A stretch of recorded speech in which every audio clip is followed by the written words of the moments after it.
Please. Print and electronic media సోదరులందరికీ కూడా నమస్కారం.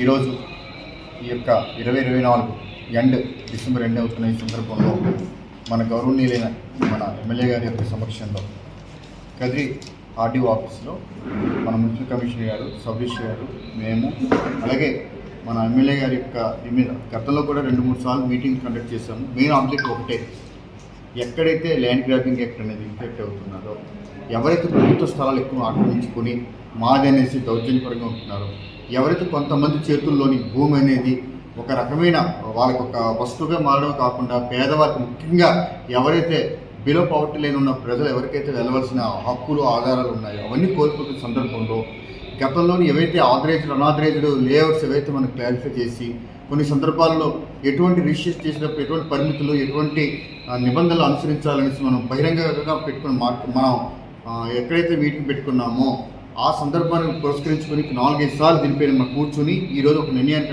కాకుండా ఏదైతే గతంలోని ఇప్పటికీ కూడా ఒకటే ఉంది, ప్రభుత్వ స్థలాలు ఏవైతే ప్రభుత్వ పరంగా అబ్జెక్షనబుల్ ల్యాండ్స్ ఏవైతే ఉంటాయో గవర్నమెంట్ ల్యాండ్స్ అవి ఎవ్వరు కూడా ఆక్రమించుకోవడానికి వీల్లేదు. ఒకవేళ ఆక్రమించుకున్నట్లయితే చట్టపరంగా కూడా వాళ్ళు శిక్షార్హులు అవుతారు. అదే సందర్భంలో ఇప్పుడు ఏదైతే ఇప్పటికీ కూడా లేఅవుట్స్ కొన్ని ఆథరైజేషన్ అవుతూ ఇప్పటికి కూడా రిజిస్ట్రేషన్ అవ్వకుండా ఉండిపోయిన ఎవరైతే ఉన్నారో వాళ్ళు కొన్నింటి మీద ఇప్పుడు కొన్ని కమిటీ యొక్క ఫామ్ చేసామండి. అందులో మీకు అందరిగా మీకు చదువుతున్నాం. మన నియోజకవర్గ పరిధిలో అధికారికంగా లేఅవుట్స్ ఏవైనా వేయటం కానీ అవి వేసే ప్లాట్లు కానీ విక్రయించడం కానీ అనుమతించబడవు. అంటే అనధికారికంగా ఏవైనా లేఅవుట్స్ ఉన్నట్లయితే అవి ఇక మీద నుండి అనుమతించబడవు. ముఖ్యంగా ప్రభుత్వ స్థలాల్లో ఉన్నవన్నీ ఎట్టి వయసులో కూడా కొట్టేయబడుతుంది, అందులో అనుమానం లేదు.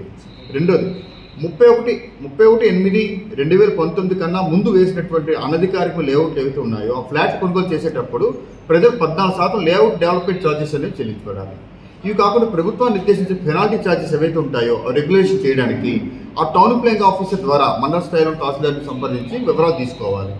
అదే ఇటీవల కాలంలో సుప్రీంకోర్టు లేటెస్ట్గా కేవలం ఒక 2 వారాల కిందట ఏవైతే అబ్జెక్షనబుల్ ల్యాండ్స్ ఉన్నాయో, అలాగే ప్రభుత్వ స్థలాలు ఏవైతే ఉన్నాయో వాటిపైన ఏవైనా లేఅవుట్స్ వేసినట్లయితే, పట్టణ పరిధిని చేసినట్లయితే అవి ఎట్టే పరిస్థితులు ఆమోదించేది లేదు, అనుమతించేది లేదనేసి చాలా స్పష్టమైన డివిజన్ బెంచ్ జడ్జిమెంట్ అనేది ఇవ్వబడింది. అదే పద్ధతిలో మనకి ఏదైతే ఇప్పుడు ప్రస్తుతం లేటెస్ట్గా మన యొక్క శాసనసభలో కూడా ఈ యొక్క కూటమి ప్రభుత్వం వచ్చిన తర్వాత కూడా ల్యాండ్ గ్రాబింగ్ యాక్ట్ అనేది తెలియబడింది, ఎందుకు తెలిసిందేను, అది కూడా ఇక్కడ రెఫరెన్స్లో వస్తుందండి. సో వీటన్నిటిని ఉద్దేశించి ప్రస్తుతం ఏదైతే మన కదిరి పట్టణంలో, ముఖ్యంగా కదిరి నియోజకవర్గంలోని ఏవైతే ఇలాంటి లేఅవుట్స్ ఉన్నాయో వాటన్ని నియంత్రించడమే కాకుండా క్రమబద్ధరించేటప్పుడు ఎటువంటి నిబంధనలు పాటించాలనే ఉద్దేశంతో ఈ సమావేశం ఏర్పాటు చేయడం జరిగింది. దీనిపైన తదుపరి వివరణలు అన్నింటినీ కూడా విచారించిన తర్వాత దీనికి ఒక కమిటీ ఏర్పాటు చేసాం. కమిటీ ద్వారా వాళ్ళ యొక్క సలహాలు తీసుకున్నాము. ప్రభుత్వ పరంగా ఈ నిబంధనలు అనుసరించవలసినవి, అమలు చేయవలసిన ఎవరైతే ఉన్నారో వాళ్ళని కూడా ఇప్పుడు కూర్చోవడం జరిగింది. వీటిపై మున్సిపల్ కమిషనర్ గారు కూడా మీకు వివరాలు తెలియజేస్తారు, ఎమ్మెల్యే గారు కూడా మీతో మాట్లాడతారు.